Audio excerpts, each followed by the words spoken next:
Hi, Jeff Schubert here with MLM Today. Joining me in studio is Dr. Dwayne Broom, his wife Carolyn Broom, and their daughter Dinesh. They're here to talk about their company, Operation Promised Land. So I'm going to go to Dr. Broom first. Welcome you to the studio first. Thank you for coming in. And please tell me, what groups of people can Operation Promised Land help? Jeff, that's a great question. And you know, it's really the Operation Promised Land can help all people, to be quite honest with you. As a pastor, I personally have been very effective at talking to other church leaders and other church groups. However, it's very unique that Operation Promised Land, it reaches across every spectrum. We can talk to teenagers, we can talk to retirees, we can talk to people who've lost their 401ks. We can reach people who are currently working and struggling with making the bills and making the ends meet. See what we've done. As a local pastor, there's only so much that we can do to facilitate and take care of the needs of our people in our community. So here's an answer. Instead of going to our government or any social programs, how about if we develop an economic empowerment strategy?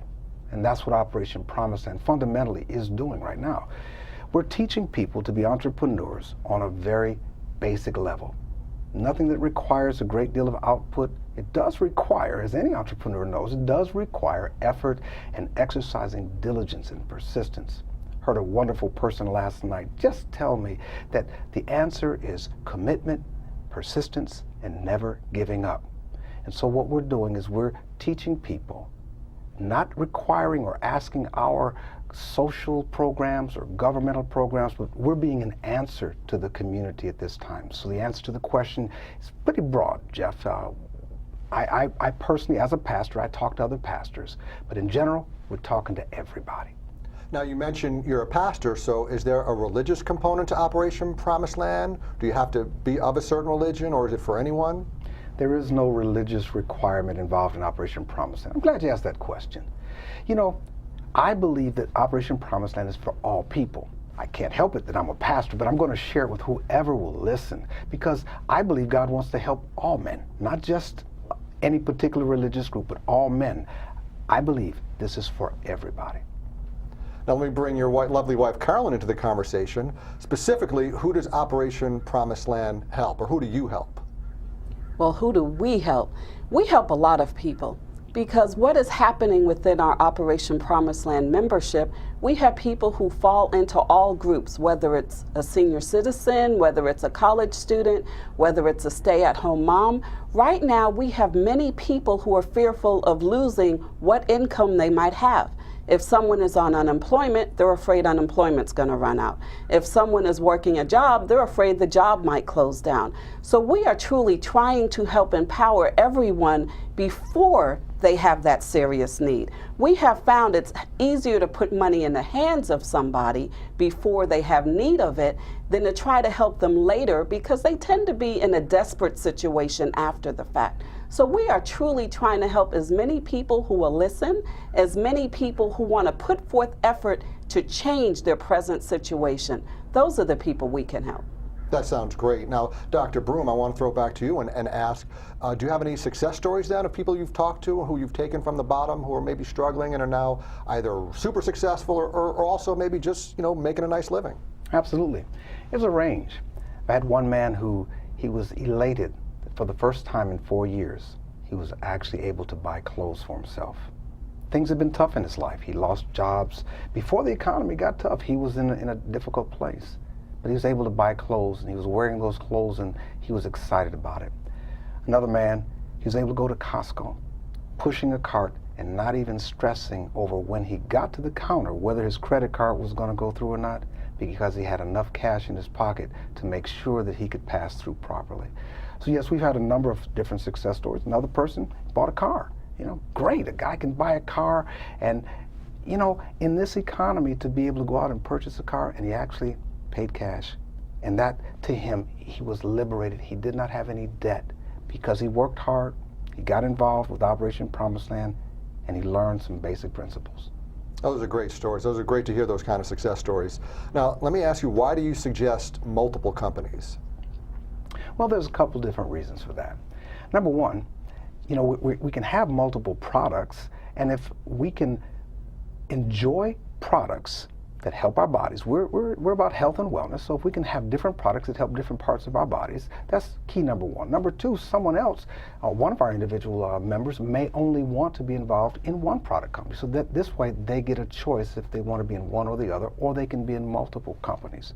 The multiple company aspect also, though, as we work as a team, can create a residual income, multiple streams.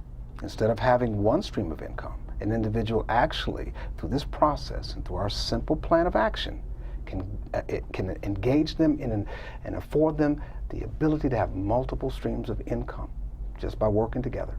Can you say a little bit more about that? What is residual income and multiple streams? Residual income, you know, something that the wealthy have learned about, is having money coming in from our efforts that is a constant flow and a continual stream. Money that because of the effort that we've put forth already, it just comes to us because of the way it was set up and because of the way we designed it.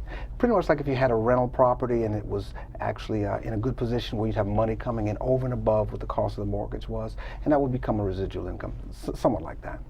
Great. Let me ask you, I mean, it sounds like there's so much going on with your company. What is your website if I have questions, or if the viewer has more questions, that they can go to it and maybe have all this information at their fingertips? We have so much information available on the website. I highly recommend people come to the website and take a look at it. It's operationpromisedland.com or .org. That's Operation Promised Land with a D. We have a great deal of information on the site. Membership in Operation Promised Land is absolutely free. All of our training materials and videos are free. Great. Now, I did mention your daughter was here in studio, so let's throw the camera to her and meet her. And Dinesh, I want to ask you a question. What have you learned in working with Operation Promised Land? One thing that I've definitely learned is that someone can give you all of the tools that you need to succeed, but if you don't use them, you still can't go anywhere. Operation Promised Land is giving people tools to succeed, but it's also on them to put these tools to use. So that's definitely something that I have learned, is that you can have everything at your fingertips, but if you don't use it, you still will stay stuck. Now, Dinesh, who do you deal with most of the times? Do you work with young people, older people, people of all ages? Do you find that young people are receptive to Operation Promised Land?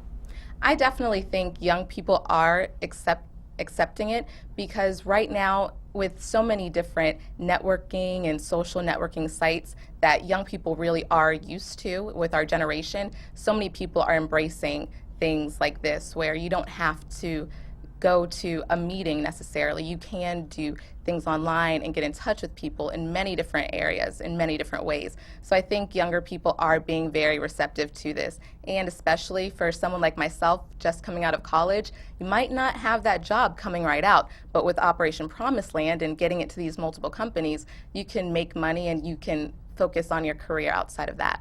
That's amazing. I didn't even think of that. Social networking sites probably make an MLM easier than it's ever been. Good information, Dinesh. Thank you. Now, Dr. Broom, let me throw it back to you. What is the message that you are trying to get out with Operation Promised Land? Is it just about making money, or is there more to it? Well, there's a spiritual component, a personal development component, and a financial component. It's really about restoration and wholeness, to be quite honest with you. You know, we're helping people keep it simple. Right now, people don't need complex. Operation Promised Land is designed to be a rescue mission. So important, though, that people keep it simple.